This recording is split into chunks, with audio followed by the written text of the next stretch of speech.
Throughout history, free thinkers have outraged the religious with their wacky ideas about the virtues of free speech, reason, and of course, eating babies. Now, God is dying, and it's time to dispose of his remains. From the pits of hell, Satan sends two puppets of the imperialist West and the Zionist Jews against God, Islam, and tiny kittens to bring you their propaganda and conspire for a new world order. This is Secular Jihadists for a Muslim Enlightenment with Ali Rizvi and Armin Navabi.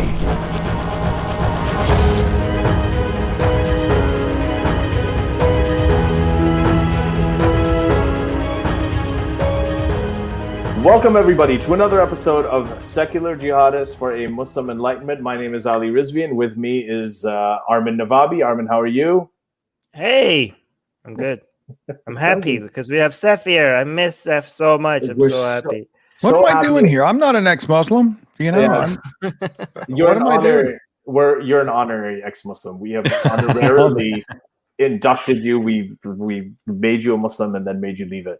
I'm glad to be here. This is one of those really refreshing forums where I can actually be overtly critical of Islam, and the first thing you say to me in return is not Islamophobe, because that's usually what happens to me, you know, when I'm talking about the idea, the truth claims of Islam, and they're like, well, you just hate Muslims. And I'm like, no, I'm criticizing Islam because I care about Muslims. You know, it's a whole other show. But no, it's good to be here. Wait, that still happens? That still happens? Like even the whole you're a bigot Islam. Like I thought we have made a... Oh, really?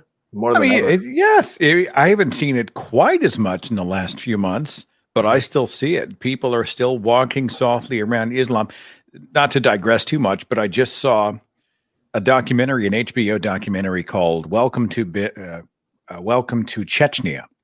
And it was talking about how the Chechnyan government is actually rounding up LGBT people and torturing and executing them. And so there's an organization that's going in and trying to whisk them out of the country to save their lives.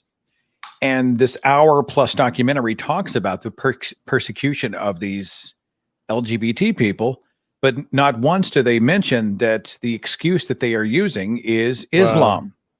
They said it's a Muslim majority country, but they didn't actually get to some of the root of the problem. And I was just screaming at the television, like, you know, we have a responsibility to be truthful and to criticize the basic tenets of this bigoted faith. So anyway, forgive the digression, but I wanted to throw that out. Well, I mean, I don't think it's that much of a digression. I think what's become a little tougher with the whole Islam thing is that, at least I've seen, is that the way that we used to criticize it in the past, now when you do it, you're lumped in with these sort of alt-right, anti-Muslim type people, and that makes the conversation a little bit more difficult. But, you know, you got to do what you got to do. But I was going to actually, what we're here to talk about, and we'll talk about this too, is I love your new book. And I'm saying that even though I haven't finished it all, so maybe something will pop up and they'll be like, oh my God, this is the worst book ever. But so far, I've been reading it, and I think that this is the best book you've written. It's very, very relevant. So the book, I'm going to just tell everybody this really quick before we go into it. The book is called Confessions of a Fox News Christian. And Seth, for those of you who don't know, I don't know how many, probably a tiny minority of you, Seth was once a fundamentalist Christian. He was a Christian radio host, conservative radio host, and today, you know, he's a secular humanist, and he's a very well-known atheist activist. And your book actually explores your past as someone who was a fundamentalist Christian, who was a viewer of Fox News and a consumer of sort of right-wing radio, like Rush Limbaugh, who, you know, you talked about in the book as well. And it's just so relevant. It's a crossroads of, you know, you talk about the media and how the conservative media, you talk about religion and fundamentalist Christianity. You talk about politics and everything that's going on, some of the hot button issues like abortion and gun rights and the mindset that creates it. What I really liked about it is that it really shows the other side. You walk that walk and you make a case a lot of times for empathy to truly understand that side. If you don't understand it, then you can't have a conversation about it, then you can't move beyond it. So I just really love the book. I think it's just really relevant. So congratulations. Thank you very much. It's a weird thing, to look back and see the image of yourself when you're driving down the road listening to right-wing radio, Rush Limbaugh, Michael Savage, Glenn Beck, Laura Ingraham, Sean Hannity, and you're like, man, yeah, this country's under attack. They're coming for my freedoms. They're coming for my guns. Those liberals, those seculars, those atheists, you get yourself worked up. And by the time you get home, you're just a wreck. You're just an absolute wreck. And of course, the truth of it was, what freedom did they actually take away? Like, what specific thing was I losing? And the truth was nothing. In fact, I was enjoying tremendous privilege, so much more than I don't know how many other demographics within this country. And yet I'd convinced myself, and right-wing radio and Fox News had convinced me that I'm always under attack. They're always coming. They're just around the corner. They are going to take all of the goodness away, and everything is going to be on fire.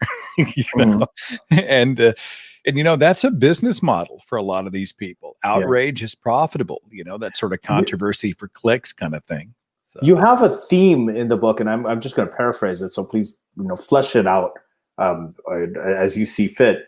Is that one of the differences that you talk about between this sort of conservative mindset and the liberal mindset is that you talked about studies where liberals would look at happy children and the puppies and things like that, and they would respond better to that, whereas conservatives would tend to look at negative things. And there's this sort of, I guess I would summarize it by saying that conservatives are more driven by fear of things happening, and liberals are driven by hope.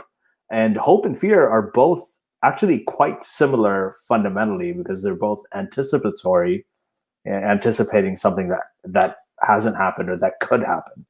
And if you look at political leaders, they usually use one or the other. Like most of them will use either fear that everything is going to go to shit, so you better do this and vote for us, or everything is we need hope for the future. We can make everything better.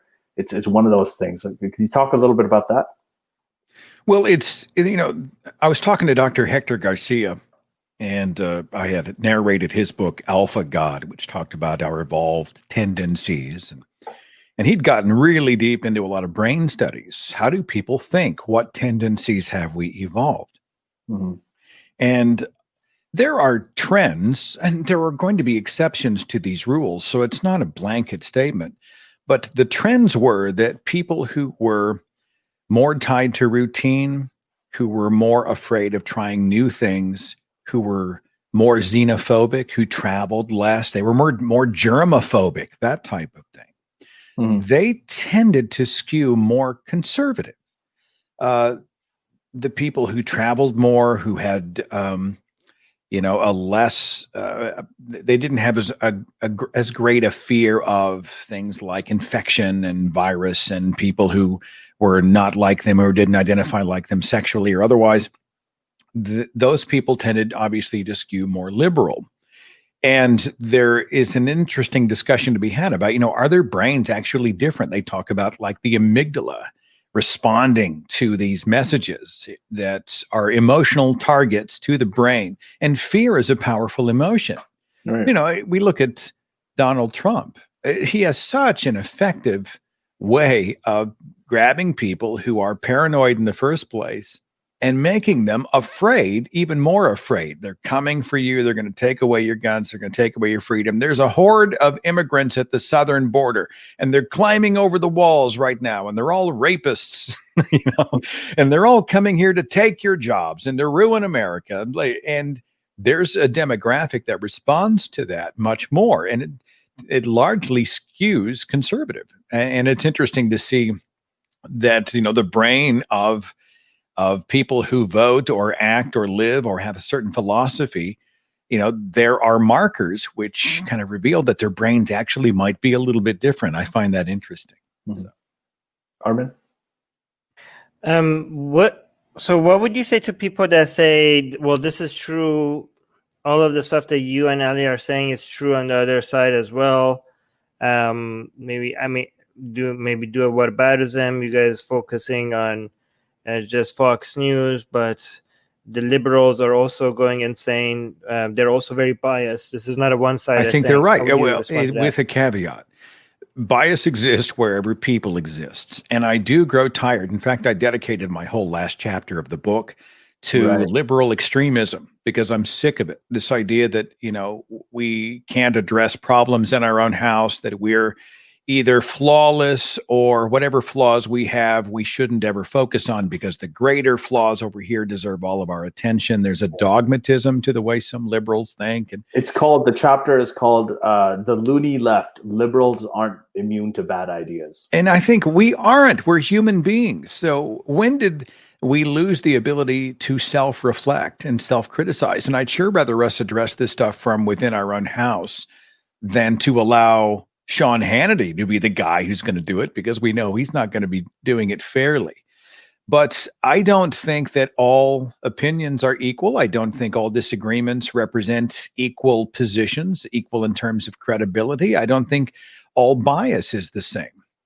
We're going to find, in fact, if you go to Adfonts Media, they've done a lot of charting of how media is biased one way or the other. And it's true. You'll find MSNBC, they're skewed very left.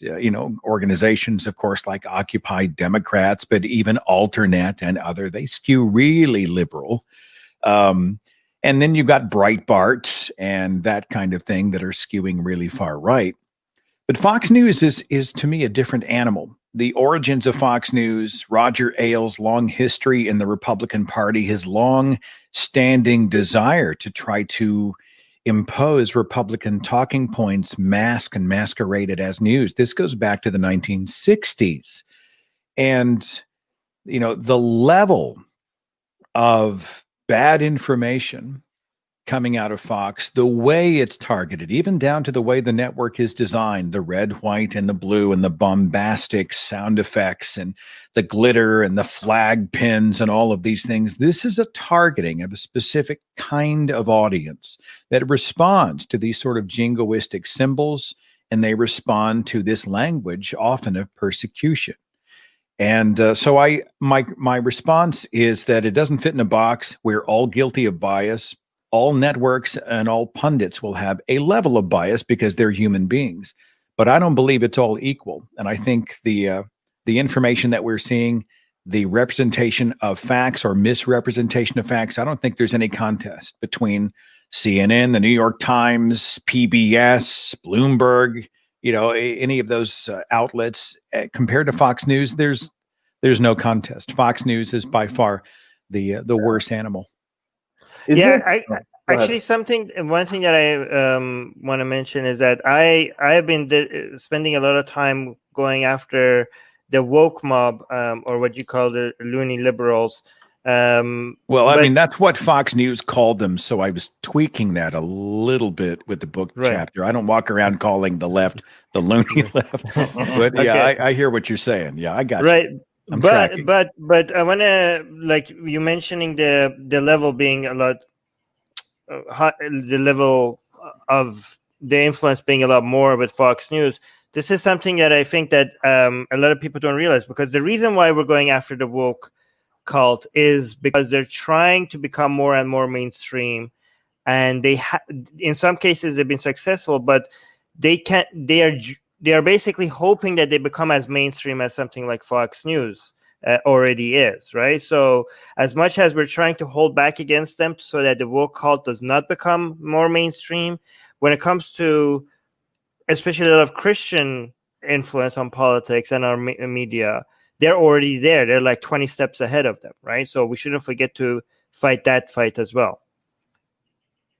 Right. Yeah, I think self-reflection, self-analysis, certainly I'm an opponent of dogmatism. I think dogmatism is the enemy of how we find good information, how we bridge the gaps between us, how we create and cultivate allies. One thing about the extreme left, they are like the extremist of any demographic or tribe. They are, they have a purity test. And if you are 95% in, but not 100, then you are the out group. You are not invited in. You are not evil, accepted, right? Perhaps even vilified. But, I don't think, And here's the other, when it comes to, I think some of the people who have embraced that kind of extreme ideology really are convinced that they are operating for meritorious reasons. Like they really do want to be doing the right thing. But I think they're handling in a very destructive way that actually is counterproductive in the long run. And then there are just some shitty people. There are just shitty people in this world who take worthy causes and shield their toxicity behind the worthy cause. So if they go out and they're acting in an untoward way and they're supposedly, ostensibly about this particular cause, and you criticize and say, no, you're doing real damage, they then hide behind the cause and say, oh yeah, Seth is an enemy of women's rights, BLM, whatever. Well, I want to read an excerpt from your book that is kind of relevant to this that I think really nailed, even though it appears in the abortion chapter, but it sort of applies to what we're talking about here. Is while you're talking about abortion, you say, well, some people might ask, why is a man rendering an opinion? Yeah. And then you go on to say, quote, I reject these kinds of purity tests regarding human rights issues. I don't need to be black to grasp that racism is immoral and why. I don't have to be ex-Muslim to see the moral contradictions in Islam. I can be straight and promote LGBT rights. I can be non-military. I can be non-military and oppose unjust wars. And I can be male and value gender equality and reproductive anatomy, engaging in moral reasoning alongside my fellow human beings. These are human rights issues on the table for discussion across the board, especially recognizing that the abortion issue is often decided by couples, not an individual, end quote. But this is, I think, really at the heart of, I know you're talking about abortion here, but this is at the heart of this entire woke cult thing that Armin's talking about. And this is where we're in complete agreement that this idea that you can't even be an ally, right? You can't even be they want allies, but you can't even be one unless you are quiet. As long as you don't belong to that community. And that has never happened. You've never had any transformative change in history without the people who were in power, like, men supporting women's rights or straight people supporting gay rights. I mean, nothing would have happened if that didn't happen, if people didn't speak out like that. Do you think we're doing a kind of purity testing here as well? Because we're all here anti-woke, but we think we sometimes forget that the right-wing, especially the fundamentalist Christians, have a lot more influence right now than the woke cult, but we have this purity test that you need to shit on the woke before you get to shit on, right-wing fund. Hey, make sure before, can you acknowledge to me that you understand that the woke cult is dangerous before you start attacking the right? Is that like a purity test that we have for each other? I don't. That's not really my thing. Most of what I do, if I'm talking these days, it's about the Trumpster fire. It's about the United States of Trumpistan and the assault of the evangelical right on the courts and the Department of Education and Energy and the Attorney General talking about Israel in terms of the end times. And we talk about pseudoscience and conspiracy theories. All of this is tied to the mindset of the right-wing evangelical demographic that feeds and fuels and is also fed by and fueled by Fox News. So I spend most of my time directed there because I think they're the most dangerous animal right now. Mm-hmm. But I do think that we have to be able to analyze and reflect on ourselves, and that's important as well. And it's not a cheat to look at problems within the liberal camp or people waving the liberal banner who might be doing some damage or being a part of the problem or just shitty human beings and saying, this is not good. That's not a cheat of the larger battle that we're fighting right now. And so I feel like there needs to be some balance. And but there is a demographic of people who think, well, as long as this exists, why would you ever talk about us? We're not the problem. We want to be insulated.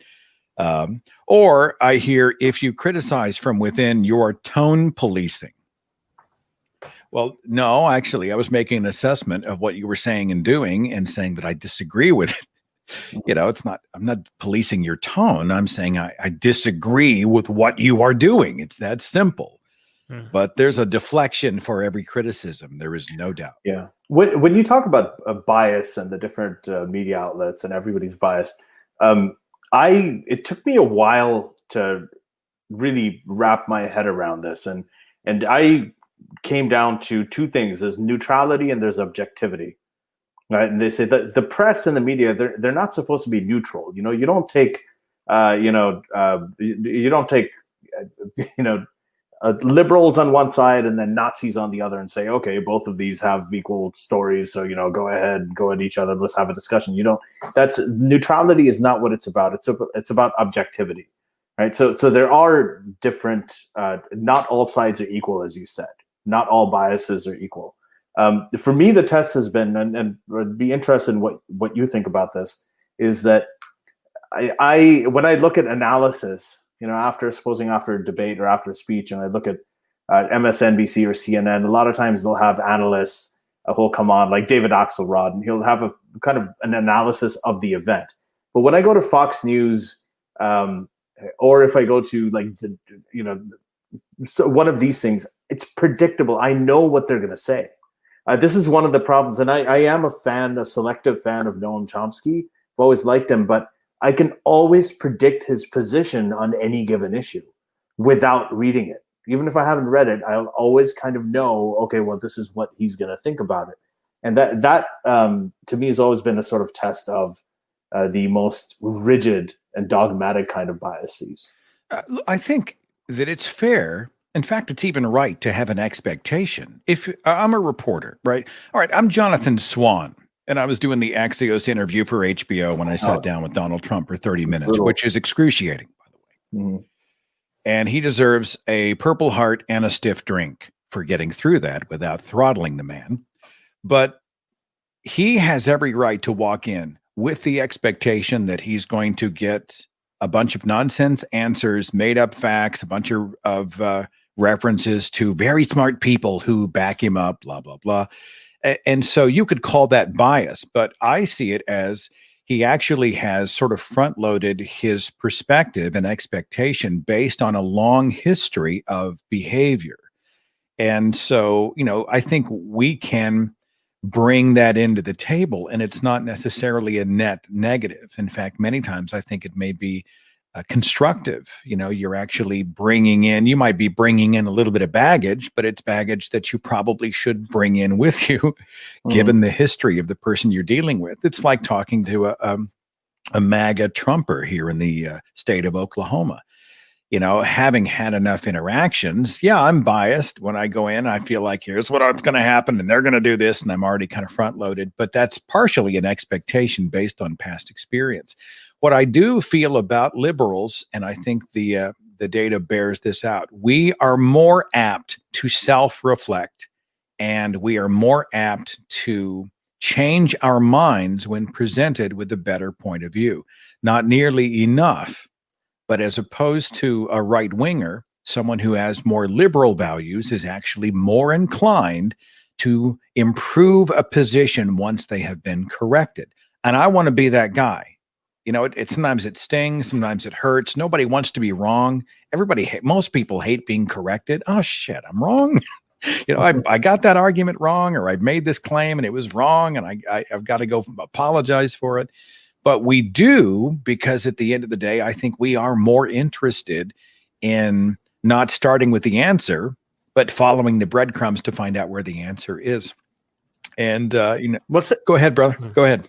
No, I'm just saying, if you use the word liberal and instead of left, then what you're saying is even more true, because the problems we have with a lot of people on the left is the woke cult, who we don't even consider them to be liberals anyways. You know what I mean? Because good luck nailing all we got liberal, we got left, we got progressive.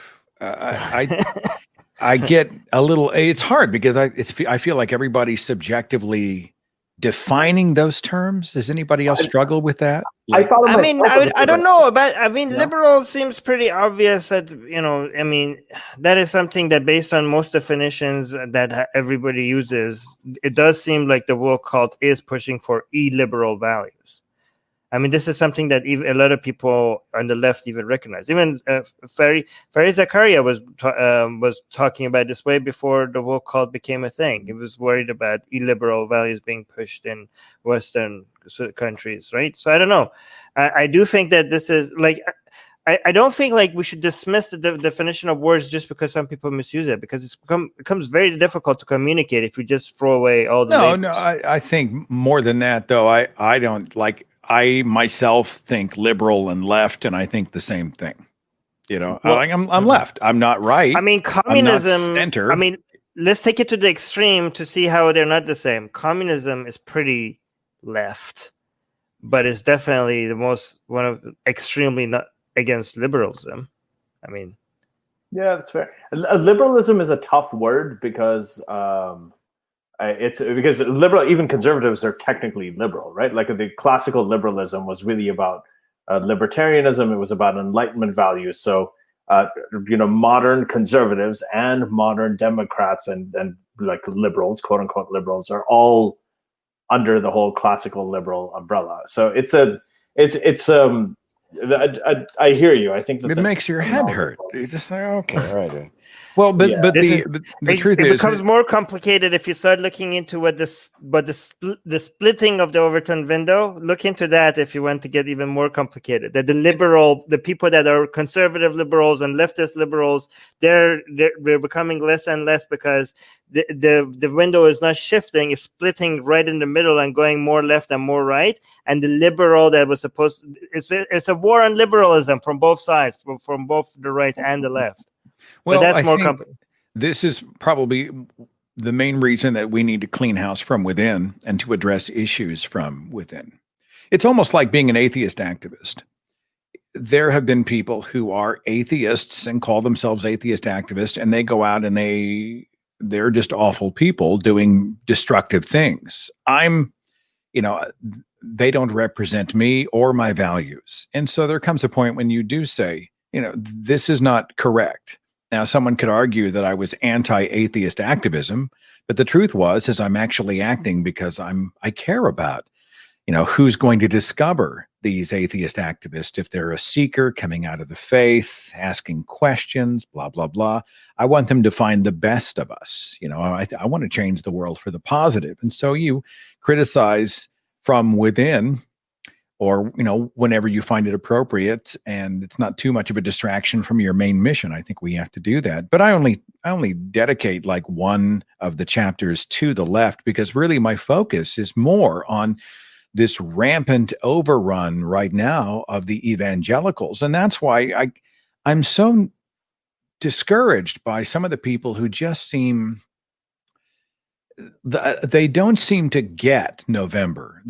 For them, they're like, fuck it. Biden wasn't my guy. He's this, he's that. Who cares? Harris, I don't care, whatever. I'm not going to vote third party, or I'm just going to stay home. I'm going to take my ball and go home. And I'm like, I'm not voting for Biden, right? First of all, we got to get Trump out of there.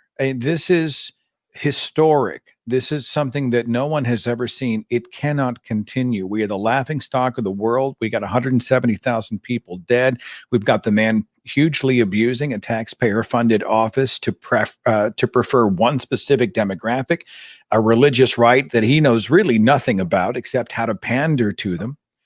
And I'm voting for who's going to replace Ruth Bader Ginsburg in the Supreme Court. That's who I'm voting for. Go ahead. Sorry, finish what you're saying. Who's going to be the next Secretary of Education, the next Secretary of Energy? Who's going to be heading up NASA next? Who's going to be appointing judges? Hopefully not evangelical activist judges in the courts, all the way down to the state and local level.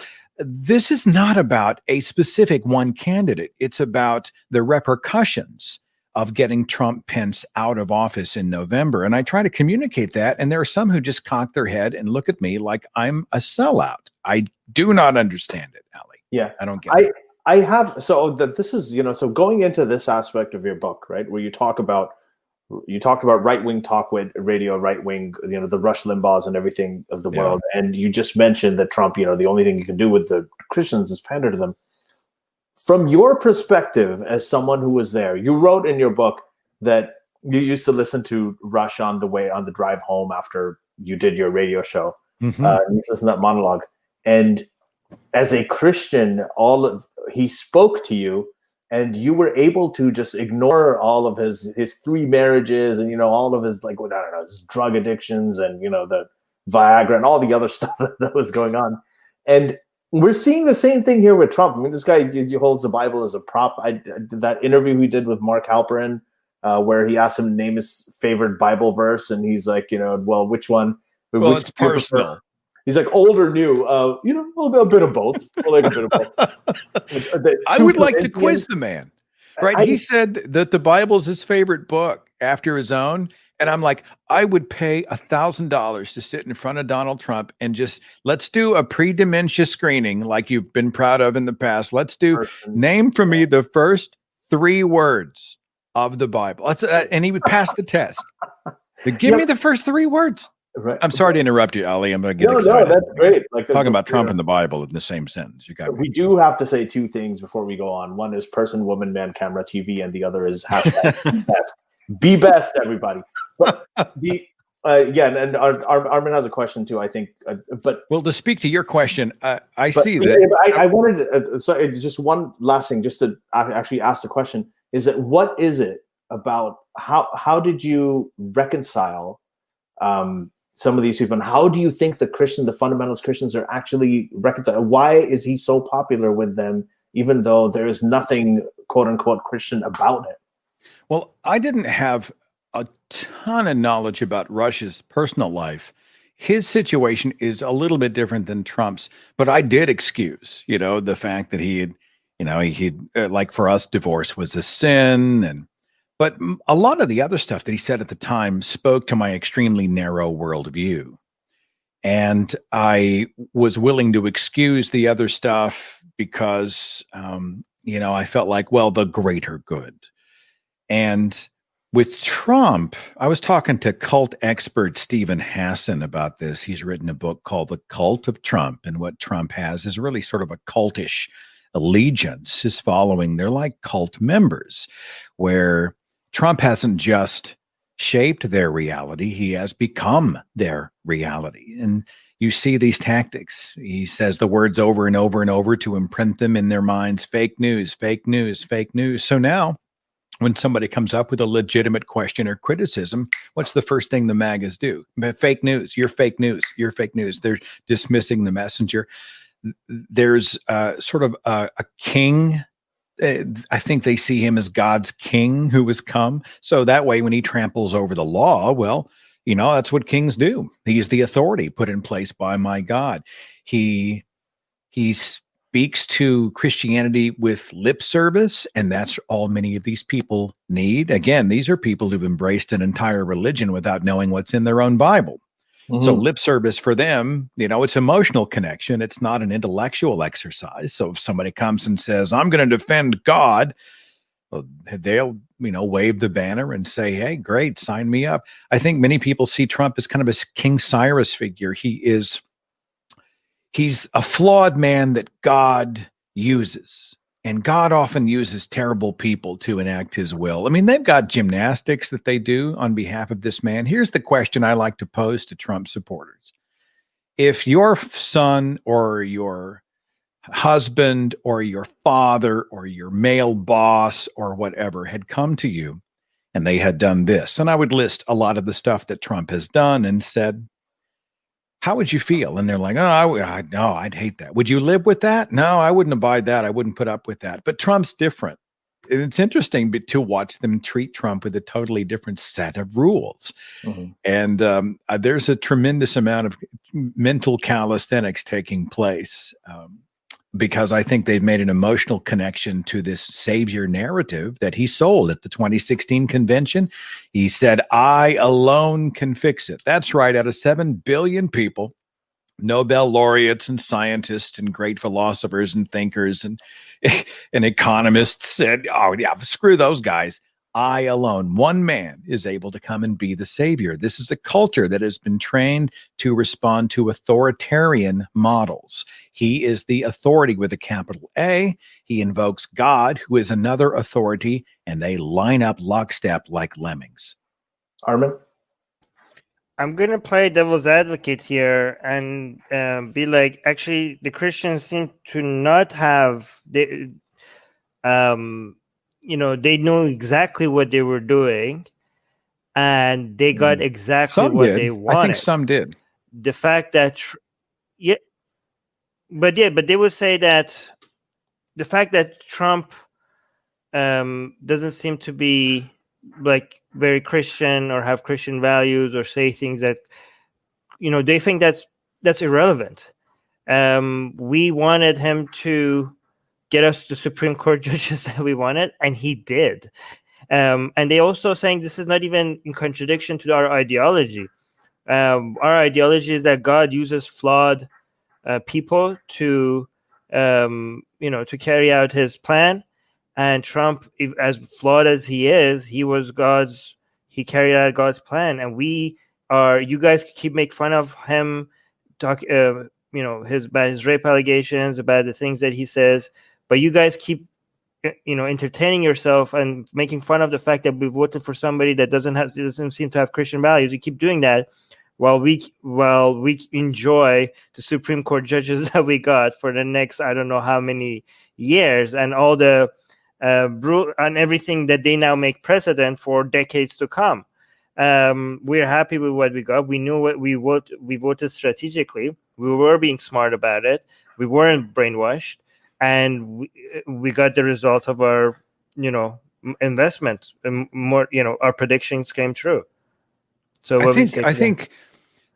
Look, I live in Oklahoma. This is a strawberry red conservative Republican state. I can think of a few people in my mind right now. One guy, he's a conservative. He had such a bad taste in his mouth when he voted for Trump back in 2016.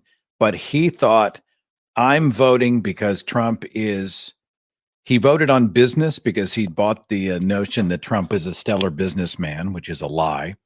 And he voted probably even more so on the abortion question. He was almost in that way a single issue voter. But he did not endorse Trump, the man, as an awful human being, as a sexual predator, as someone who cheated children's charities, etc. He put all that over here in a little box, and he said, these two are my big issues, and that's what I'm going to stick with. And then I can think of someone else, and Trump actually reflects their view of the world. They're xenophobic. They're bigots. They have a bad view about women and people of other nations, and they respond to his awfulness, and he is a reflection of them. I don't think you can put his support in any one box. I do think there are good people who have rationalized their way through the support of this awful man. I think it's important to try to break through if we can and try to appeal to their better nature. But, they mostly, those people, I think, have decided that it's either about abortion, and it's what Catherine Stewart calls the power worshipers, right? Where it's mostly about whatever we have to do to make sure that the Republican Party stays in power. And so they've sort of decided to excuse awfulness. There are probably a spectrum of rationalizations and reasons people have, and none of them fit in a box. It's hugely frustrating, no doubt. I think, I actually really agree with Armin's point. I think that there was a time when I was thinking, I think it was after Anthony Kennedy stepped out of the Supreme Court, where I felt like they were having the last laugh. A lot of the sort of Christian fundamentalists, and, Ruth Bader Ginsburg, she's like the 4-time cancer survivor, just recently hospitalized for pneumonia. So we have a situation where if Trump is reelected, you could potentially have a 7-2 conservative majority Supreme Court. And the ultimate authority, the final word in the United States, is the Supreme Court. And they have lifetime appointments. Okay, so if you have a situation like that and they want to overturn Roe v. Wade, all they have to do is start changing laws, and then people start appealing those laws, and it goes to the Supreme Court, and they will overturn it. It's gone. Even now, they can do it. They probably will. So if I was a Christian fundamentalist, evangelical Christian, and I really wanted to overturn Roe v. Wade, or get rid of the wall between church and state and reinterpret that or whatever, I would understand why, there's a reason, because even if Trump isn't a Christian evangelical himself, he will come out and he will give you what you want. He'll come out like, I will give you what you want if you support me. Yeah, that's a totally fair point. I think you're right. I think it's, this is another King Cyrus narrative, right? God uses awful people to enact his ends, to achieve his goal and his mission.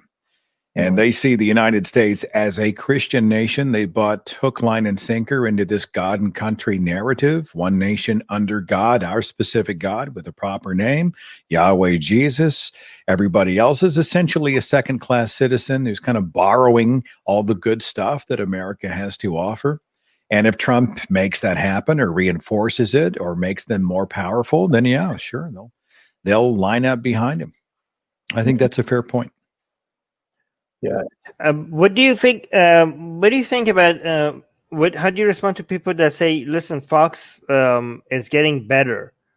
They had, earlier they had like Bernie Sanders on, and they treated him very fair, and they had a very supporting audience. They are becoming more critical of people on the right. They're calling out Trump sometimes. I mean, not on some of their shows, but on other shows they call him out on his BS. They had one of the best interviews with Trump, and they were extreme. They didn't hold back. They were, maybe if you focus on the Hannitys and some Fox and Friends, those are completely biased and pro-Trump. But there are other segments of Fox News that, they had one of the best interviews with Trump and they didn't hold back, and it was very embarrassing to Trump. And it seems like they are trying to not just appeal. They're trying to come a little bit closer to the center and appeal to a larger audience. What would you say to that? I would say that the network is not challenging Trump more. Chris Wallace's interview with Trump was terrific. And Chris Wallace has been a refreshing voice in the wilderness at Fox News. He's a little bit like Shepard Smith was before Shepard Smith turned in his resignation. That guy must have been grinding his teeth for the last freaking, 10 years. And he was good about speaking his mind. There are a few exceptions. Even Neil Cavuto, I've seen come out and challenge the Republican administration, criticize Donald Trump. But these are largely exceptions, not the rule. If we look at the entire primetime lineup of Fox News, who is it? It's Sean Hannity, it's Tucker Carlson, it's Laura Ingraham. These are right-wing activist commentators doing opinion pieces in prime time. This is a bulk of what Fox News ratings are about. Fox and Friends, Ainsley Earhart has a Bible study on Fox Nation. Steve Doocy and Brian Kilmeade, they're both believers. They are both evangelicals. So you've got the hugely rated morning and evening segments of the most popular news network in the United States that is essentially populated by evangelical Christians doing editorial content. And so while Chris Matthews does pop in occasionally and do actual journalism, and it's beautiful, and I'm so thankful for it, those are the exceptions. They are not the rule to Fox News. Yeah, I had, I think one of the things I was reading just recently, I think this article just came out yesterday in Vanity Fair, and it was about Sean Hannity and they interviewed some of his staffers anonymously, and they talked about how he has been very stressed out himself with the Trump presidency, and Trump apparently calls him all the time. He talks to him for way longer than he would like to. He's almost like they said that he's treating him like even like a wife in a sexless marriage. Melania, so. Well, the report's coming out now that Trump's watching Lou Dobbs, and he would go to the Homeland Security officials and say, "Did you see Lou Dobbs? Well, I want to do that. Whatever he said last night. That's how I feel." He apparently he postponed a meeting with a call with the Chinese head of state, right? to do a phone-in on the Hannity show, and Hannity's apparently been saying that the guy's batshit crazy, but Hannity's also apparently, he is very good friends with people on other like liberal media channels, and it seems like a lot of what he does is not necessarily it's not necessarily representative of who he is. Now, I don't know about this report. This is just something I read yesterday, but it does feel like that to me a lot of times with Fox News too. That some of these people are disingenuous. It is more of a business and ratings enterprise than a news. It may be. I cannot speak to their intent. Sean Hannity. I used to be a big Hannity guy. I used to think he's a voice that represents the God and country America that I love. Mm. And now I look at him and I'm like, almost everything he says is just wrong. I mean, demonstrably wrong. He does a whole bunch of this God and country. We are a Judeo-Christian nation. And I'm like, just a cursory look at the founding. I mean, Andrew Seidel's book, The Founding Myth, does a better job than I do getting into it. He's been on the show and he's phenomenal. Yeah. I mean, you look at this guy, when Christopher Hitchens was interviewed by Sean Hannity, I remember Hitch looked at him and said, "I'm sorry to have to tell you this, but you give me the impression that you have not read any of the criticisms of your position ever." That's exactly how I feel when I look at Sean. He's in a reinforcement culture. He's producing these Christian pure flicks movies with Kevin Sorbo starring in them. He's actually guest starred in one of them. Sean Hannity, I believe, if he didn't appear, he was on the roster to appear at a Trump event. I mean, this is a supposed journalist who's going and standing on stage with a specific candidate to endorse the candidate. So this is not journalism. This is not reporting. This is a straight up opinion show that's being broadcast under the headline of quote unquote news. It's certainly not fair and balanced. And that's for sure. Seth, how did you, sorry, Armin, go ahead. I just wanted to ask, what would you respond to people who say, listen, I don't like Fox's Christian or right-wing propaganda, but my focus right now is to fight back against this PC culture, the cancel culture, or wokeism, or whatever you want to call it. And the voices against the tsunami of these bad ideas are so weak, and it seems like a lot of these people are taking over. And unfortunately, not that many people with big outlets in mainstream media are calling it out. I mean, there are some, but there are not that many big voices that stands against that. And as bad as Fox might be, we need them. They are the only ones that are actually, Tucker Carlson or other people with huge audiences. They're calling it out. And even though I'm against them when it comes to their Christian propaganda or right-wing propaganda or their bigotry or whatever, I do appreciate that such a big major outlet on mainstream media, at least they are spreading the ideas for why this woke cult is wrong. And given that they're the only big voice that does this, we do kind of need them. How would you respond to that? Well, I think I disagree with the premise. I don't think Fox News is the only major outlet that speaks to this. I also think that Fox News doesn't have the equity of credibility to be a reliable arbiter of criticisms about the liberal attitude or claim. I just don't think, oh, look, the broken clock is right twice a day, so I'll buy the clock. I don't feel that way about Fox News. I understand the concerns about cancel culture, etc. But I am seeing, we're examples of people who are liberals, who are resisting and standing against it and calling it out from within. So while I do see that there's a lot of it out there, as soon as it happens, I also see a whole lot of other liberals jump in and say, nah, that's too much. So we don't need Fox News to clean house. We don't need Fox News to address it. And I certainly don't think that the fact that they're occasionally the blind squirrel that finds the nut makes them something we want to rely on or support in terms of ratings and revenue. I think they remain a major problem. We have to focus on the problem and lean to better sources. That would be my response. Mm-hmm.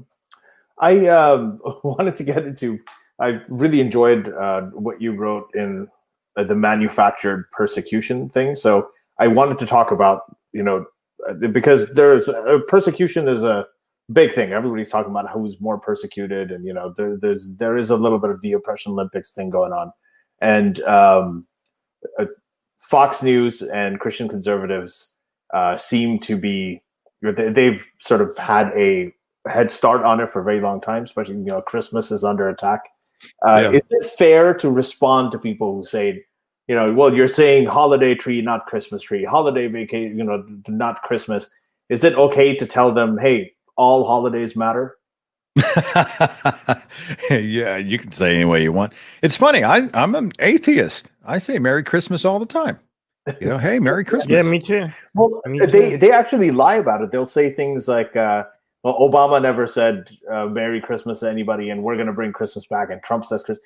And that's just not true. He says, I put a screenshot of a tweet from Obama in the book talking about the Christmas tree. But overall, just the persecution thing, like this idea that when you were there in that mindset, right, as a Christian, as a Fox News guy, and as the Christian talk radio guy, did you feel, if you travel back in time to that mindset, did you feel that there was persecution, you were under attack, and everybody was out to get you? And what was that like? Why did you feel that way, and how did you eventually break out of it? Yeah, I was trained to expect that they're coming, right? God's under attack. If I'm not under attack by Satan, then I must be of no concern to Satan. Well, if I'm of no concern, that means I'm a bad Christian. So I need to be persecuted for Christ's sake, which is something he commanded his followers to do in the New Testament, to be persecuted for his sake. What do you do in a country where you enjoy maximal privilege? Right. Persecution is central to the Christian identity. What do? You manufacture the persecution. You make it up out of whole cloth and say, I'm being persecuted. What's that Emerson quote that says, let me never fall under the vulgar mistake that I'm being persecuted whenever I am contradicted. Yeah. Well, I wasn't being persecuted, but I was being occasionally contradicted.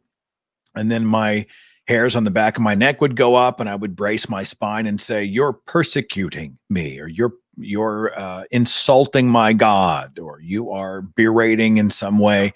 But I mean, I can worship anywhere I want, any day I want. I can wear religious t-shirts and jewelry and tattoos, the religious radio stations and television stations. There's a good chance my elected congressman is a Christian. I can go to a Marriott and there's a freaking Bible in the hotel room dresser drawer. There's Jesus everywhere.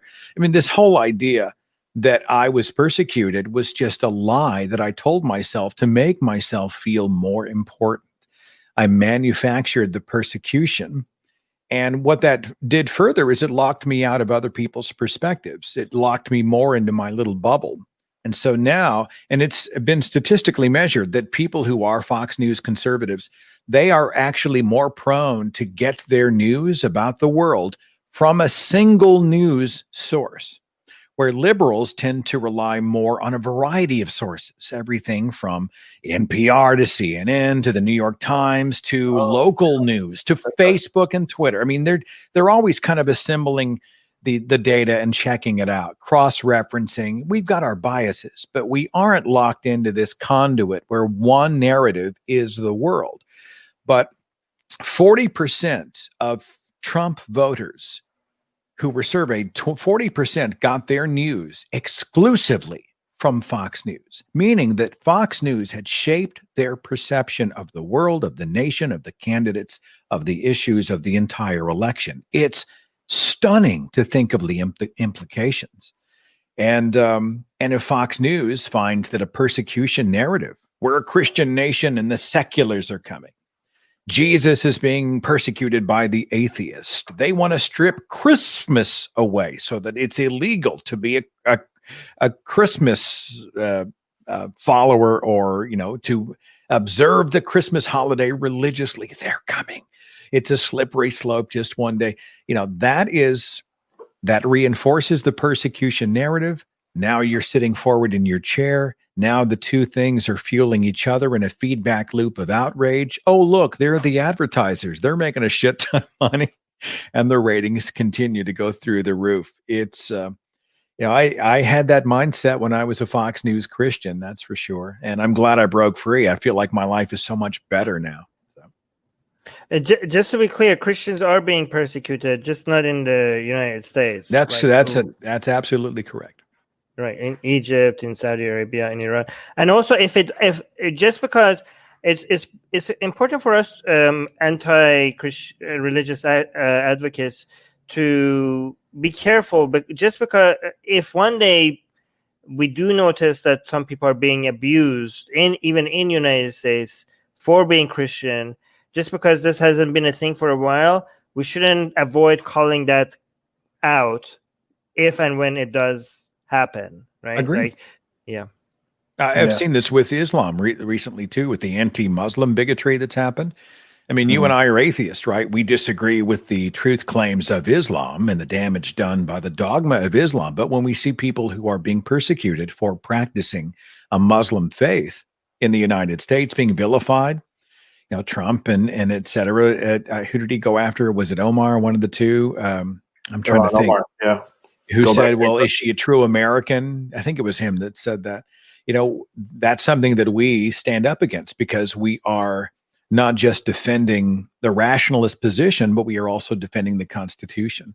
And we are humanists, and we feel that that's morally wrong to do that. So, I totally agree. Sorry, Armin, should I go ahead, or you want to ask something? No, go ahead. I'll go after. I know. I wanted to get, but this persecution thing that you told me is fascinating, because I actually didn't. I always knew it, but I didn't really make that direct connection between how the sense of religious persecution, how persecution is highlighted. And, where Armin and I are both from Shia Muslim background. So, we've got our own sort of Jesus-like figure in Imam Hussein that we grew up with, who's also sacrificed his life for, everybody else and for the Ummah. So it plays really well. I guess this is a little bit of an anecdote, but I'm working on a novel right now, and I was thinking of how to define the hero and craft that character. And I realized that you don't really have a hero if you don't have a villain. If you don't have the obstacles, the hero, like if it's a character, if it's a teacher in a school, he's just going to be a teacher in a school unless he does something heroic, which is fight against a villain. So you really do need a villain to create a hero. Otherwise, it's just a regular person. And so that's why this, this specifically caught my eye, this idea of manufactured persecution. Is there any way to, do you think this is what actually spills out from the religious mindset into the politics? Yeah. Well, I mean, it depends. It's funny. Back to your first point, I saw a meme, the old Tom and Jerry cartoon, the cat and the mouse. Yeah. Cat's always chasing the mouse. And the meme said something like, why doesn't the cat ever catch the mouse? And the reason is because if he does, the story's over. The same is true with God and Satan. God is the most powerful being in the cosmos. Satan is already he's going to be defeated. Why didn't God defeat Satan right now at the beginning of time? Well, the truth is if you don't have an antagonist, then the protagonist can't do his heroic deeds. You've got to have the bad guy. Yeah, it's what Armin was saying about the woke cult too. Like they'll create. You have to. The thing is, people want to feel heroic, especially on social media. Everyone wants to out-moral each other. It's like, oh, Biden's good, Trump. Nah, they're both the same. I'm way better than both of them. It's stuff like that. And when they do that, and they want to outdo each other morally, they want to feel like heroes. They want to feel like they're heroic. So if there isn't a villain and if there isn't an antagonist, they have to manufacture something. Right. So that's why God is never going to win, because that would end the story. That's why the Mahdi will never come back when it comes to the Shias.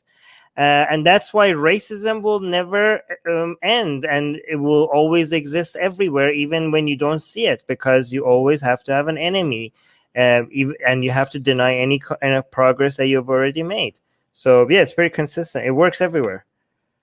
Yeah, that's actually really interesting, and when it's actually enshrined and endorsed in scripture by the creator of the universe, then it takes on a power of its own. I've seen like the emails that you get. You sign up to the Trump mailing list, the Trump campaign, and then the Biden mailing list, and you really do see this fear and hope. Like they'll say something like, "We've got 14 tickets or 1,400 tickets to the Tulsa rally, your hometown," and then they'll keep on sending you messages. "Hey, we had 14 tickets. So why haven't you signed up yet? Trump will be so disappointed in you. This is amazing. Come on, that's shame on you." Like they'll actually send you emails like that. Really? I'm not kidding. Look, how do you look at the moment by moment tweet storm tantrums and the bullying and the things that he focuses on?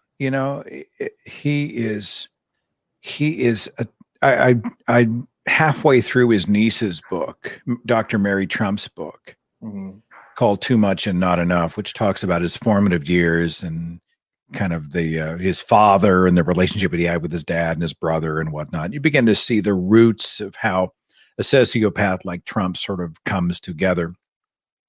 But when you see, the guy who can't pronounce Yosemite, the guy who asks if we can drop nuclear weapons into hurricanes, the guy who's constantly doing all the crazy shit that we cannot believe a sitting president is doing, and then turns around and he's just awful to other human beings, calling them names like psycho and horse face and, blah, blah, blah. The demographic that responds positively to that terrifies me. Trump is a problem. Trump is not the problem.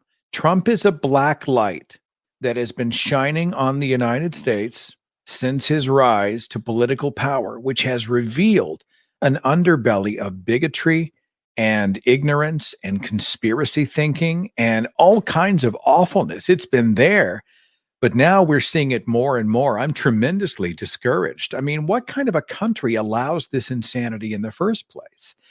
I was hoping to maybe come to Canada for just a little while till it all sort of blows over, but Armin moved out of Canada. So are you still up north, Ali? Are you still there? I am, but if you come here, you're going to have to quarantine for 14 days. If you come to the U.S. Come where I am instead. It's more sunny and we have more beautiful beaches here. Just give me a place on the couch for a few months. Whatever. I occasionally. In all honesty, I got to say, like, we have had friends who have come in quarantine because they need to get away from, like, especially in hotspot epicenters for coronavirus, for COVID. So I just want to tell the rest of the world, not all of us have lost our minds. Not all of us are bigots and predators and sociopaths and pathological liars and absolute horrors of a human being. Please don't judge us all. In fact, I try to remind them, Trump lost the popular vote by 3 million. So, I mean, there's a little sliver of hope that maybe this country can recover, but I don't have a lot of optimism. I want to tell you two personal anecdotes. I don't want to take up too much time. But before that, I want to ask you something else about your book, because right now people want to hear more from you than me, but I'll save that till the end. So you wrote in one of your chapters that I wanted to talk about this fake news thing. You know how Trump, the first things that they do is they come up and they tell you that you can't trust anybody but them.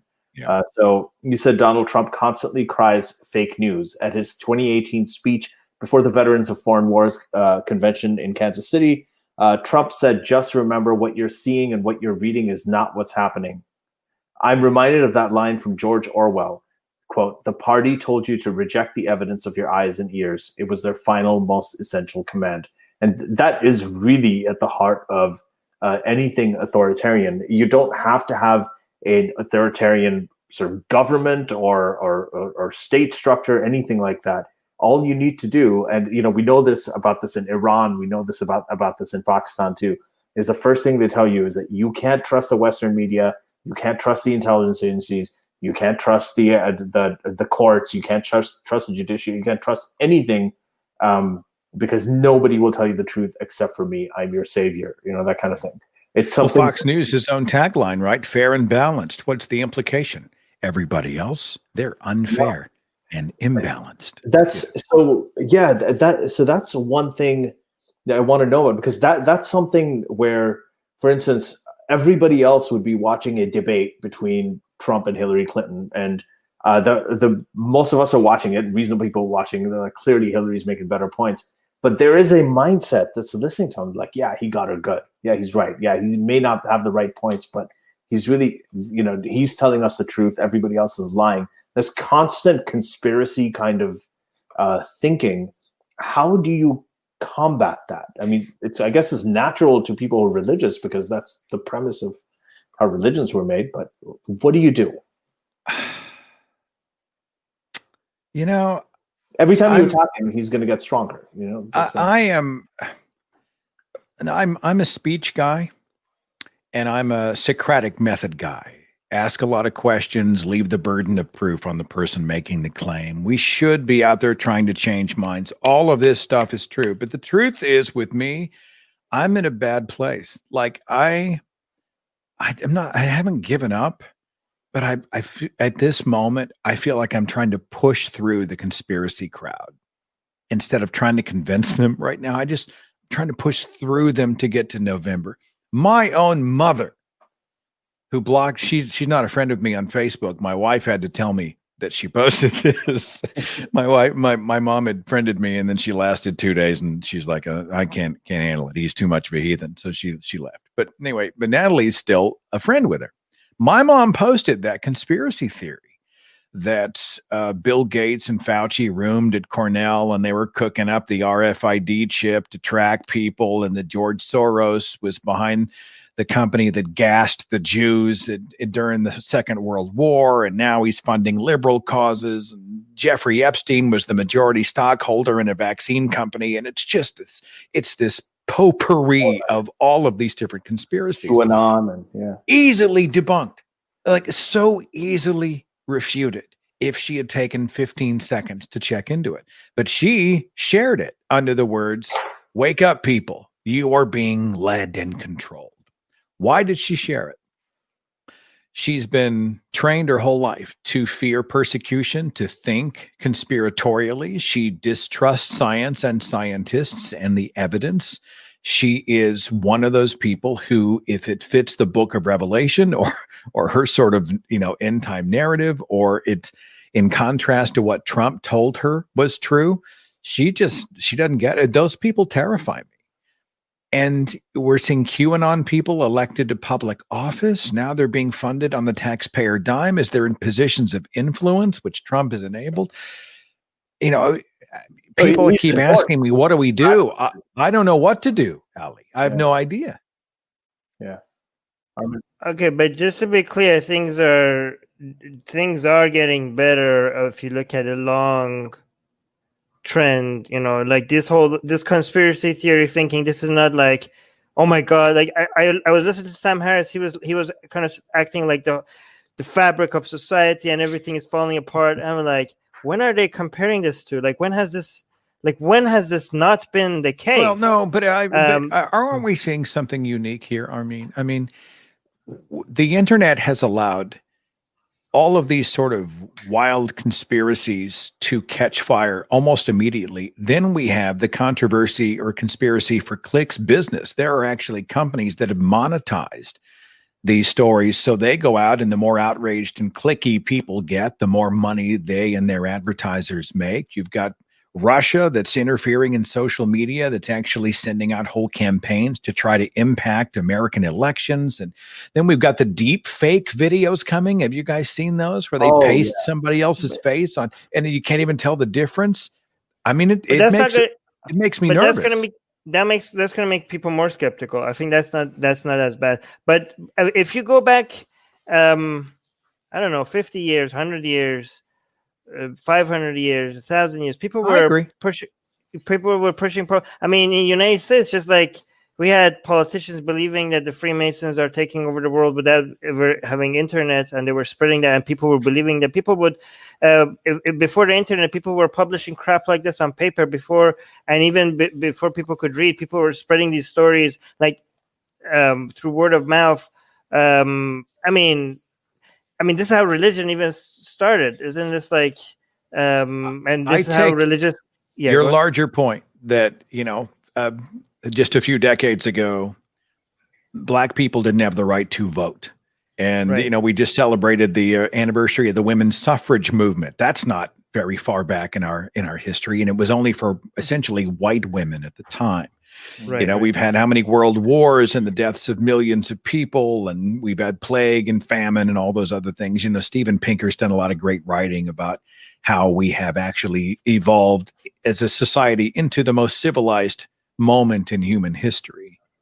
Right. But I don't think I'm more speaking about there is a celebration of ignorance and delusion going on in the United States and in parts of the world that I am genuinely scared about. Okay, but Seth, we have now, okay, so we have the intellectuals right now and we have anti-intellectuals, right?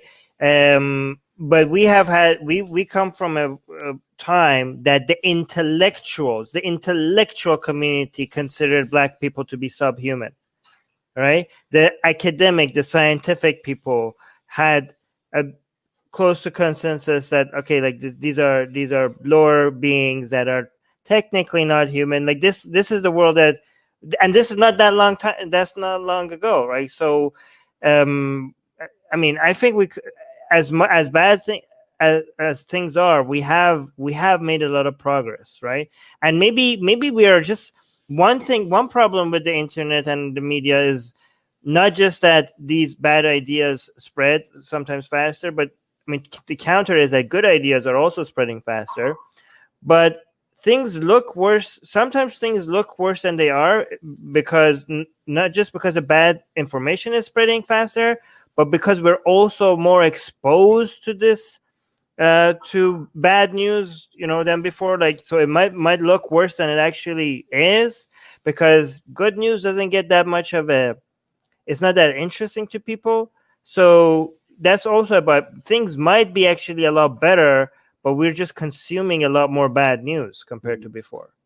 So that could be another. There's some truth to that. Yeah. I saw a video yesterday of some anti-maskers at a grocery store who took off their panties and stuck them on their face. And I thought that's, oh my God, that made it. I was only there for a second. I thought that's the United States in the year 2020. All right. This is the kind of, I think we're spoiled. I think we're lazy. I think we take our lives and what we enjoy for granted. I think there is a distrust of science and scientists in a hugely critical time. So I'm not saying that we weren't superstitious and barbaric and bigoted and all those things in our past.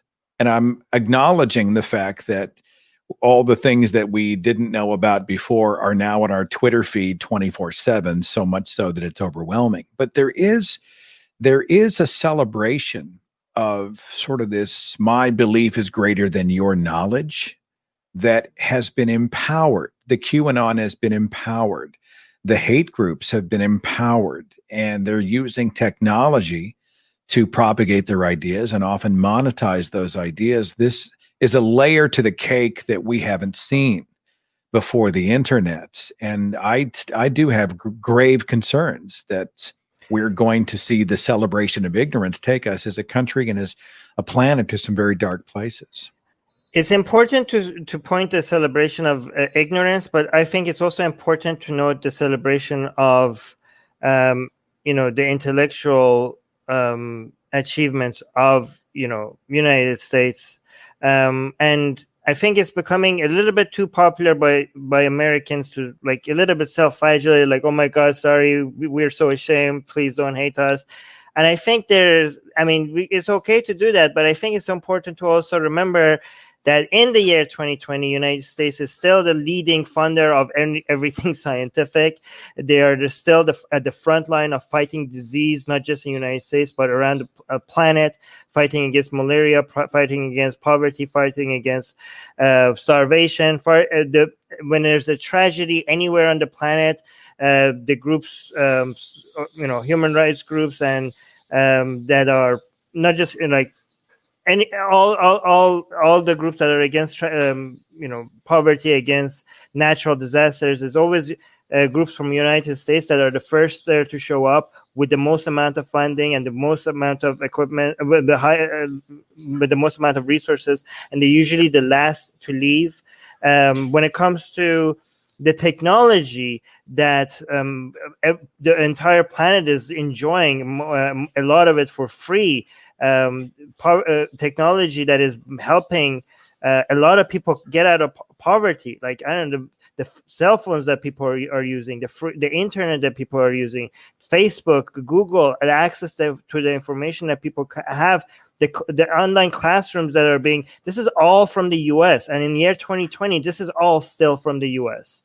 So it's important to remember that and put that in context when you're also pointing out the celebration of ignorance. That you should be pointing, like, it's good to point that out, but let's not lose like the bigger picture here, I think. You lost me at all, but I get your point.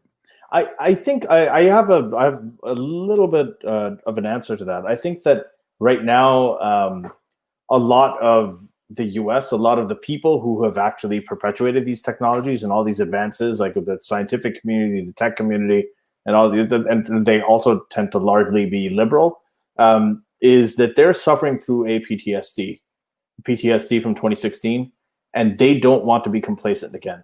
Right? I think they were shocked so badly by what happened that they don't want to be complacent and start thinking, okay, things are okay, everything is still better. And so, and I think you're absolutely right. I think things are good. And one of the things I said, before, but I want to say for our audience as well, is the optimism, the sense of optimism I got was when I watched the Democratic National Convention. And not because it was Democratic, not even because it was liberal, but because it was actually not any of that. It was the widest coalition of people. You've got Republicans from the Lincoln Project, you've got 4-star military generals, and then on the other extreme, you've got these super sort of progressive, liberal, pro-intersectionality, the trans activists, and everybody is under one umbrella, and they're united against, something that is not political, not, ideological, but it's just a thing about decency.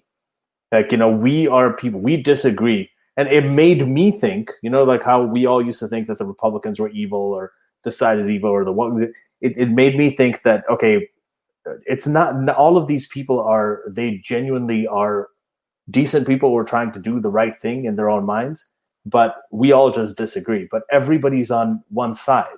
And that was phenomenal to me, to see that, John Kasich and, Michael Bloomberg and this guy, Colin Powell, all these sort of conservatives lining up with, really far left progressives and being on the same side against what they thought was just fundamentally indecent and fundamentally just morally objectionable. Except for the obligatory faith talk, which we expect at that level of politics. You also have a free thought caucus. Biden gave a humanistic message. He did, yeah. And it was refreshing because we have become so numb to Trump's default, which is attack, divide, inflame, and usually redirect the focus back toward himself. To watch Biden stand behind the podium and really speak about inclusivity and kindness and hope and optimism, and let's pull together, what can we achieve? That is the language of leadership. And, I have some Trumpers around me who try to tell me that it's not the president's job to make everybody feel warm and fuzzy. His job is to go and to drop bombs on the terrorist and to make us money in the economy and stay out of our lives, kind of thing. But I think leadership is more abstract than that. I think people want to be instructed, motivated, and inspired by their leaders. The leaders also are servant, right? Accountable to the people, but people want to be able to look up and be instructed, motivated, and inspired, to be brought together. And language has the power to do that. Trump has been really exposed as someone who lacks at his core the ability to speak in the true language of leadership. And this week at the DNC, I saw the language of leadership, inclusivity. Let's come together. Let's overcome our problems. Let's talk to each other. Let's figure it out. Let's keep each other safe. Let's restore our humanity. Man, it was so refreshing. It was like oxygen. And I'm curious to see what the contrast is going to be at the Republican convention if the tone is going to be what I expect it to be, given the last almost 4 years, especially with Donald Trump. So. I can already hear the progressives, they respond to Seth here saying like, yeah, Trump is bad. Trump bombs innocent people and it helps, funds the bombing of innocent people in foreign countries while using crude language. Unlike the Biden and Hillary and Obama who support the bombing of innocent civilians while talking more intellectually and talking like, oh, that is so much better. That is so, like, that's what they would say. But I'm not saying that. But how would you respond to that? Like, they're saying like, you guys, Ali Rizvi and Seth Andrews, you guys are so obsessed with the way people talk rather than policies that actually makes a difference. And to them, they seem to be we'll just, there's not that much of a difference. Just one of them does it in a polite way, and the other one is just more crude and not very PC in the way that they talk. But well, let's say that I stood apart with Obama on drone strikes. All right. But against the totality of the man and his presidency, I see someone who has acted almost entirely in a humanistic way, who did not speak in the language. He did not deal in the currency of cruelty and dehumanization and self-aggrandizement. So, I can take fierce opposition to the droning that happened during the Obama administration, etc. I know some people are upset about the Iran deal, and if you look into that, you realize it was a deal that was put in place decades ago, and he was simply fulfilling the deal. But overall, I don't see any similarities between the two, and I do see that leadership means that you are able to go. And I always say, if Trump is us, then shame on us, because he, as our elected leader, is a representative of our ideals and values, and it is the responsibility of a president to be a representative of that.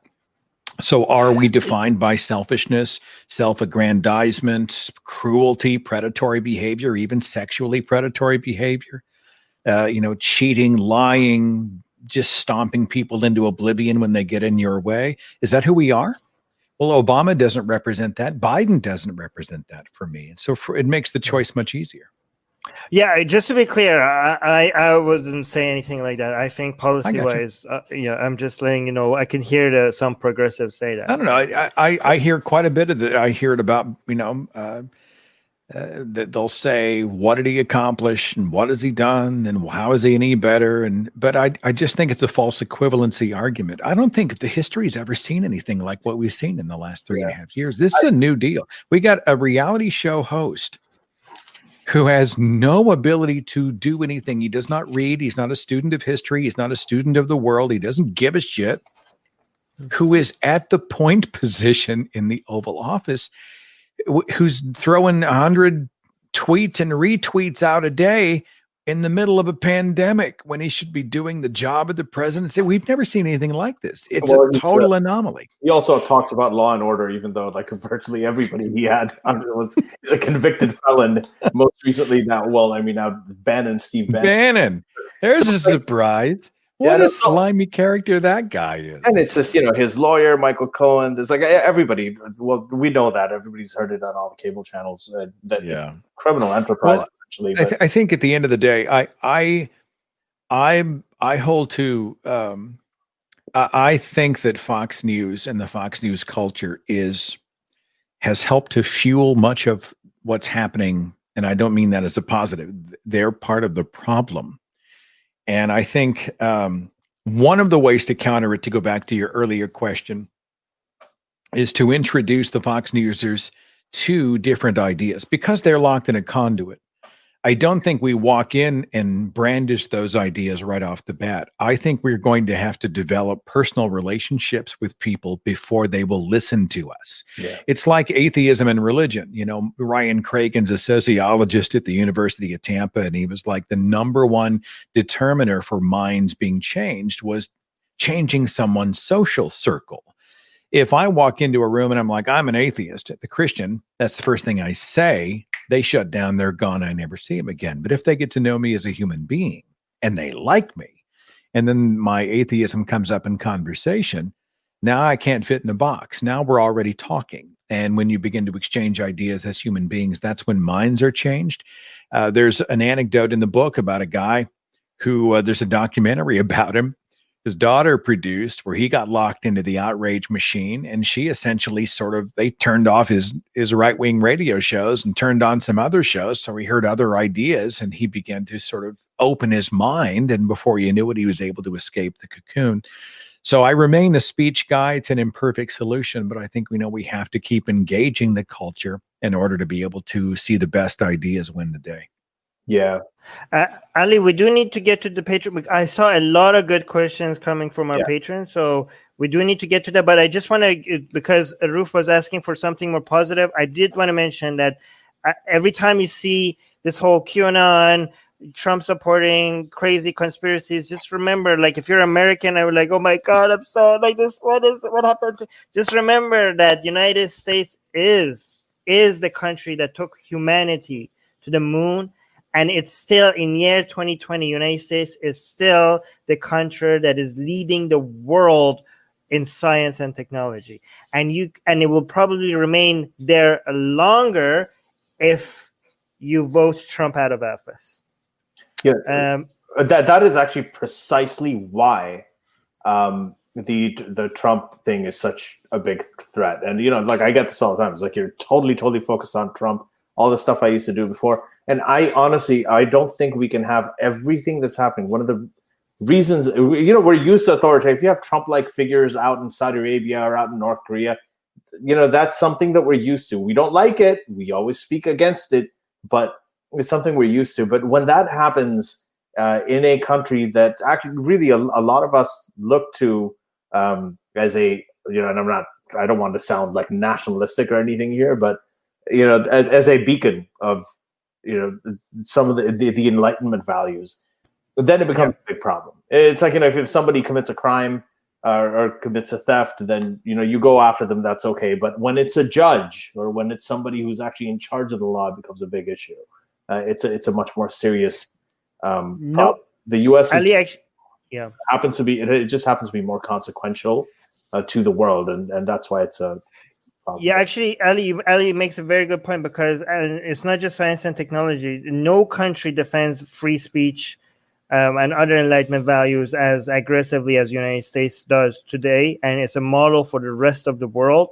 And again, this is another reason why you need to vote Trump out of office, because there's not a greater threat to free speech and Enlightenment values in the United States greater than Trump. And I want to have these conversations. I want to have, like, you're talking about the woke left, Armin.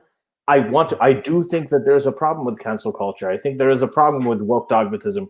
I want to have that conversation, but you can't have, it's like, aliens are attacking the earth, right? When aliens are attacking the earth, you can't sit there and talk about, these minor nuances of, okay, I think that we should use guns. Okay, Ali, if aliens are attacking the earth, and that I understand, but if the army that you're assimilating against the alien attack, if they're using plastic weapons and they're like if they're not, you need to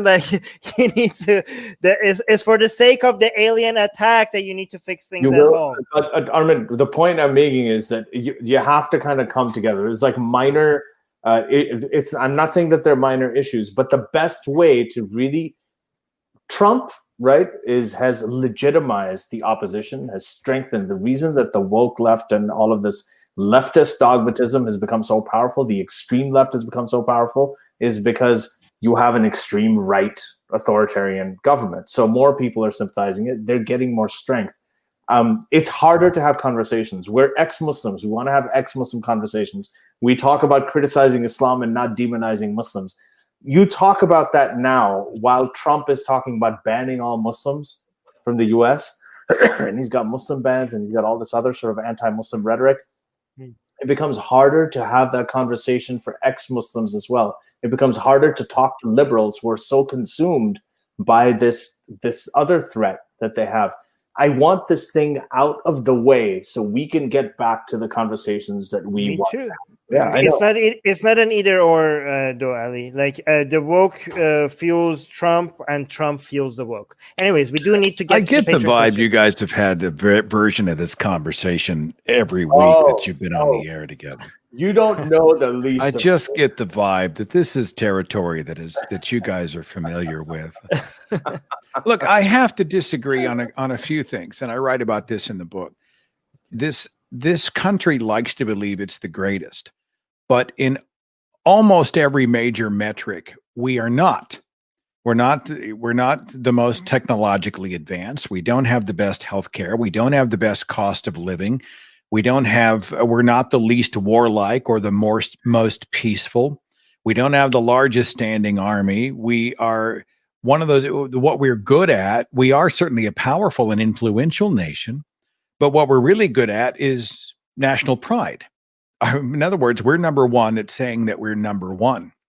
And so while I do think that we are a mover shaker and tremendously influential and have brought a tremendous amount of good to the world, I also am of the opinion that other free nations around the world, their freedom isn't any worse than my freedom, and that there are wonderful meritorious places that are actually more advanced in a lot of the major metrics than we are here in the United States. And because we are lazy and spoiled here in this country, I worry that what we have that is so good is going to slip through our fingers, and we should not take it for granted. And we must remain advocates for science and humanism in this country. And I think that's my larger point. It's a little. Yeah, but here's the thing, Seth. The things that you said doesn't really contradict what I said, because all of that could be true. I mean, technologically advanced. I don't know why you don't think. I mean, they are the greatest source and funder of technological inventions. That is true. But maybe I don't know what you mean by that. But all the other things that you mentioned, I agree with. But again, I'm not saying that we shouldn't point to all the negatives. But I think people on both sides sometimes go to the extreme. The people that do want to focus on the positive of the United States completely dismiss all the negatives that you just mentioned.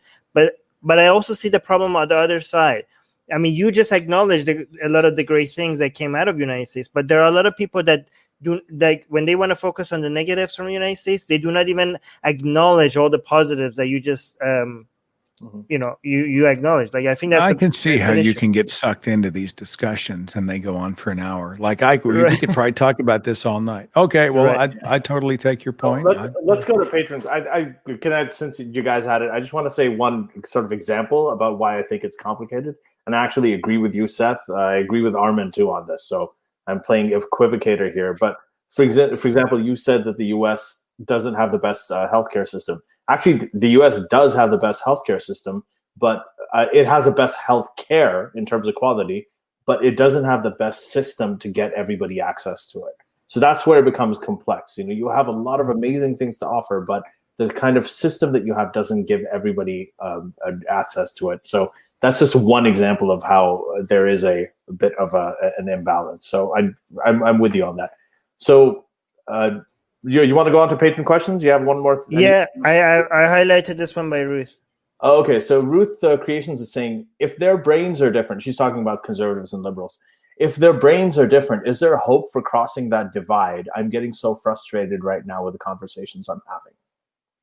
Well, I'm not a fan of spinning your wheels. It's like talking to a religious person. I think it's important to have that conversation, to present contradictory ideas, to challenge each other in goodwill and good faith, blah, blah, blah. But I understand the frustration. And I think if you determine that you're going to change their mind, I don't do this with religion. I don't do it with politics. My job is to present a differing point of view, and then to analyze and try to see the best ideas win. But if they double down, if the backfire effect kicks in, the wall goes up, and it's not productive, I don't spend too much more time on it. I will give you a little bit of hope, though. I'm a guy who used to be that guy. I was a Fox News, evangelical, right-wing, Bible literalist, fundamentalist Christian. And I was reasoned out of my unreasonable faith. So while it doesn't happen nearly often enough, it does happen. and people's lives are improved and changed, and I'm living proof of that. Okay, so the next question is from Matt Rose. He's saying, what do you think of Brett Weinstein's Unity 2020? Are you familiar with it? I don't really know much about it. I mean, what is it? I actually just looked it up. I didn't know about it either. Yeah, I actually seen people keep bringing it up. I have to look into that as well. It seems like it's becoming more popular, so I don't know what it is. So I'm seeing something from Jay Shapiro, who commented on it. So Brett Weinstein, who is the evolutionary biologist. He is, I think it's a third party. It looks like a third party thing. He wants Unity 2020 to be like a third party type entity. They have identified 6 candidates for a presidential ticket, like Andrew Yang, Jesse Ventura, Dan Crenshaw, Tulsi Gabbard. Whoa. Hang on. Yeah. Andrew Yang and Jesse Ventura. I don't know if this is with consent. This might not be a good representation of what they're saying, though. So I don't know. Well, I know this is actually from them. 6 potential candidates. But I don't think they got consent from the candidates. But they have presidential. Let's see Seth's fair sake. He seems to be interested in it because based on what he just heard. I doubt Andrew Yang's going to do this. Wait, hold on. Unity Yang Ventura 2020 Sunday. Yeah, 75 days, 74 days before the election. So, what is your opinion of Unity 2020 third party? I have a feeling I know where this is going to go. well, Sorry. I mean, I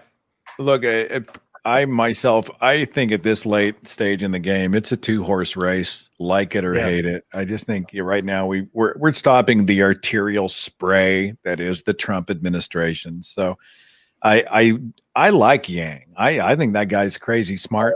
That's great. And I'd love to see him, maybe the groundwork is being laid now for some real, advances in his political career and influence in the years to come. That guy excites me, but I think right now it's a 2-horse race and we got to focus where we focus. So, yeah. And Yang, for everybody knows, just so we're not misinforming anybody, Yang has endorsed Biden and he did it very vocally at the convention as well. So I don't think he himself is down with this Unity 2020 thing, but let's go on. Ruth Lucy's asking, would fundamentalist Christians also see any mocking or attacking of Trump as proof of his special place given by God? Yeah, I think it's tough. It's like if you have a total asshole in your family and they're an asshole, you can say they're an asshole. But if somebody else calls them that, you rally to defend your family member because he's in your group. He's part of your tribe. I can criticize him, but you can't do that. And that's one downside to the mockery, that it in many ways, I think, for some people causes them to rush to defend. But I also, and this is hard, I find that sometimes the ridiculous is deserving of ridicule. If you have someone who takes himself so monumentally seriously, and he thinks he is all of these amazing and wonderful things, there is utility in flying the baby diaper Trump blimp over London. You know what I'm saying? I mean, mockery does have some utility there. And that, the Trumpers may rush to defend him, but I don't know. I tend to lean more on the mock side. I don't know if it's right or wrong. Do you guys do you have an opinion on that? Like he's just so ripe for parody, Yeah, I think the more he gets attacked, the more persecuted he is, and that makes him more of a hero in his followers' eyes. It's basically like what you said. It's a cult or a religion. I mean, that's what gives him oxygen. Like his whole thing is, look, everybody's attacking me. I mean, Bernie Sanders, kind of similar thing, very different man, different person, but the media is going to try to bring me down. The intelligence agencies are bringing me down. The judges are against me. Everybody's against me. My own FBI and CIA are trying to bring me down. Obama spied on me. Like all of this stuff. There's anger. The system is rigged. The election is rigged. I mean, this is the kind of stuff when you hear it, you're basically peddling persecution. You're a persecution junkie, and it's very sort of Jesus-like in one. That's one way in which he's used his life. Matt Rose is asking to Seth Andrews. Well, obviously to Seth Andrews. What's your view on the Black Lives Matter movement? Matt, your avatar freaks me out. I'm just saying. Freaks me out. It's going to keep me up at night. Yeah. I like it. I know they're opponents of identity politics, but I am totally down with the idea of identifying a marginalized group and examining how and why they have been marginalized and trying to draw attention to that to help rectify a problem. I'm not saying that everybody who waves the BLM flag is a good person, blah, blah, blah, but I think the movement itself is a wonderful and necessary idea, and I totally support it. Somebody had they think they said it this way, whenever somebody used to go out and say, save the whales, the conservationists is save the whales. You don't see other people going, well, all fish matter. Well, actually, it was the whales that were being hunted down. This was where the problem had to be focused. And so if we're seeing a disproportionate amount of dehumanization, violence, et cetera, carried out against a specific demographic, I think it's just fine to draw a big red flashing circle around that demographic and saying, this is a problem. Their lives aren't worth more. I think was it Biden who said it? Or was it Kamala Harris who said it? Their lives aren't worth more or less. They're worth, but they're worthy. They have value. So I support Black Lives Matter in that way. How would you respond to two counterpoints to that? Some people say, listen, I support Black Lives Matter lowercase as a movement. But the organization, the Black Lives Matter uppercase, I've looked into them specifically, and they do not seem to be pushing for the things that people seem to be thinking that they're pushing for. But most people who do say Black Lives Matter and protesting, they seem to be pushing for the things I want.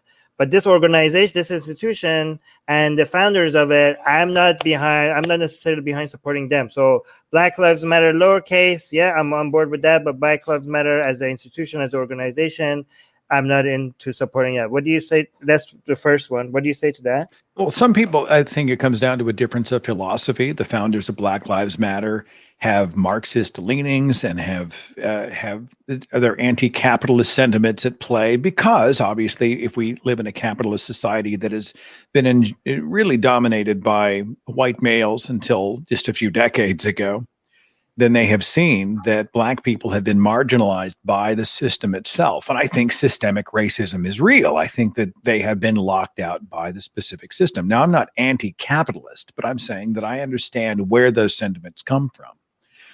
And the idea that they are using Black Lives Matter to attack the system itself, I mean, you can make that position, but most of the messaging I've seen that comes out of Black Lives Matter at every level is simply that: Black Lives Matter.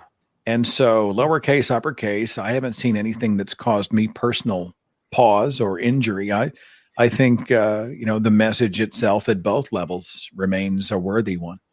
Mm-hmm. Right.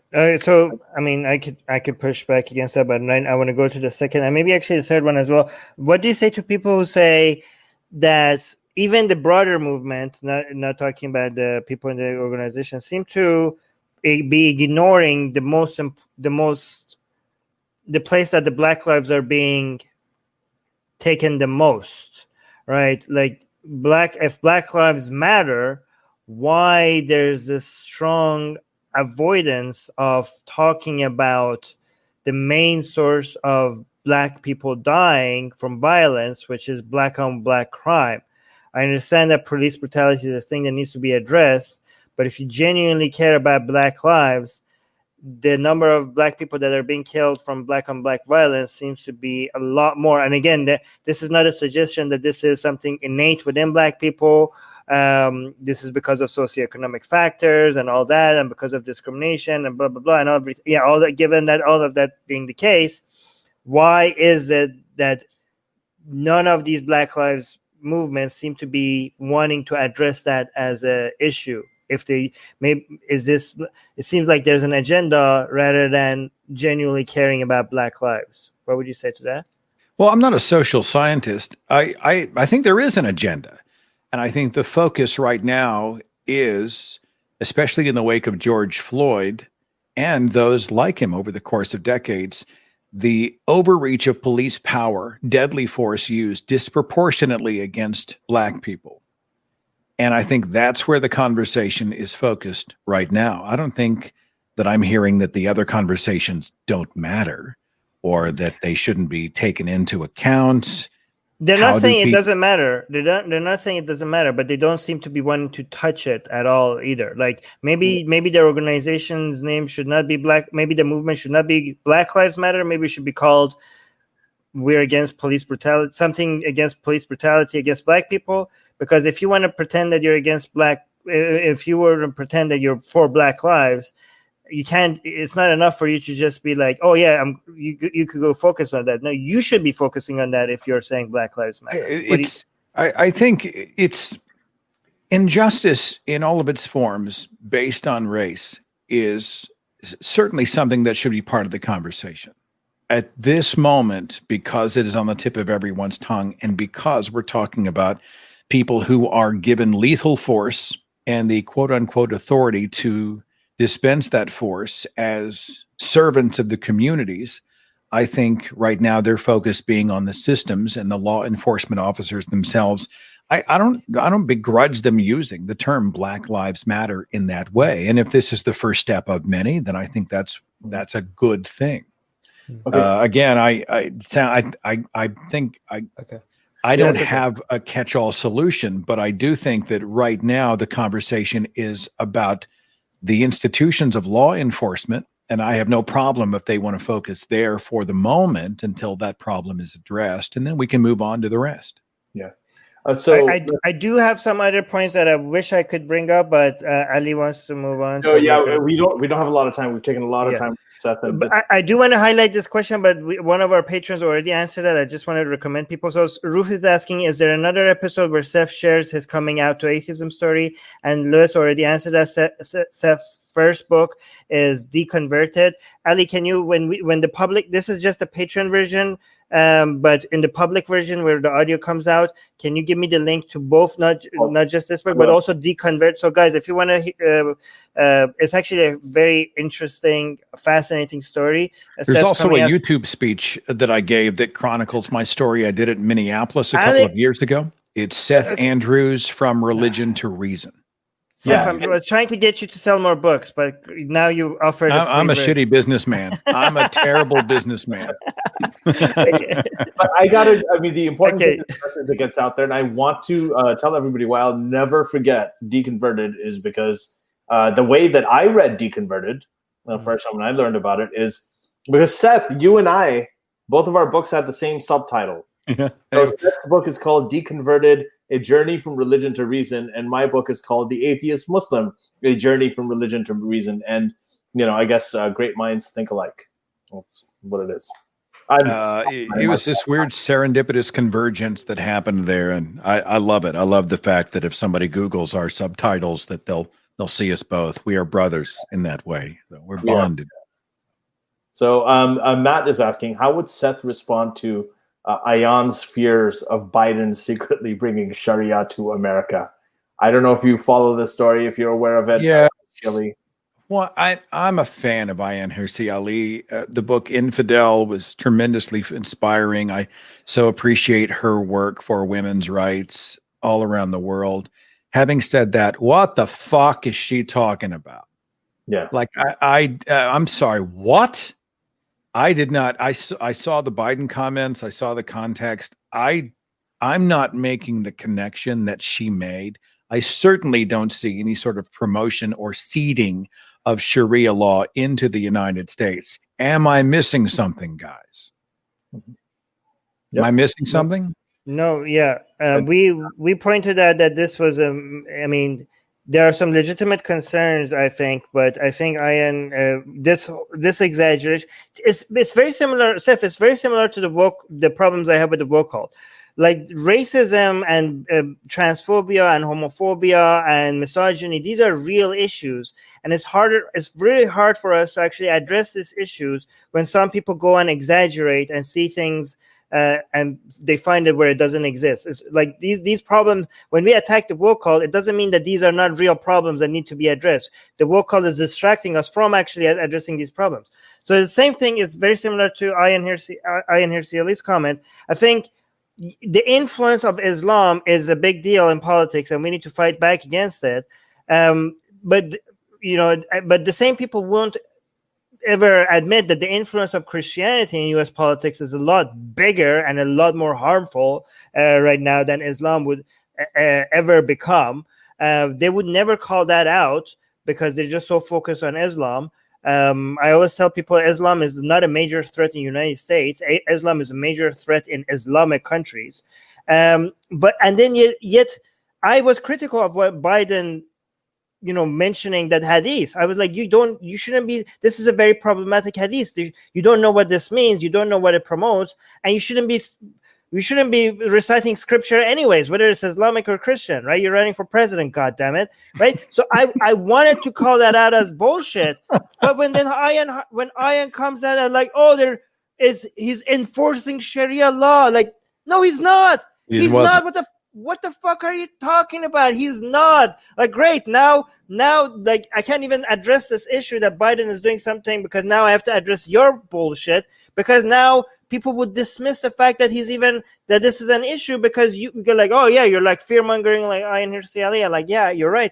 I have to actually address, Ian is doing something more dangerous than even Biden was doing. So I have to address that instead.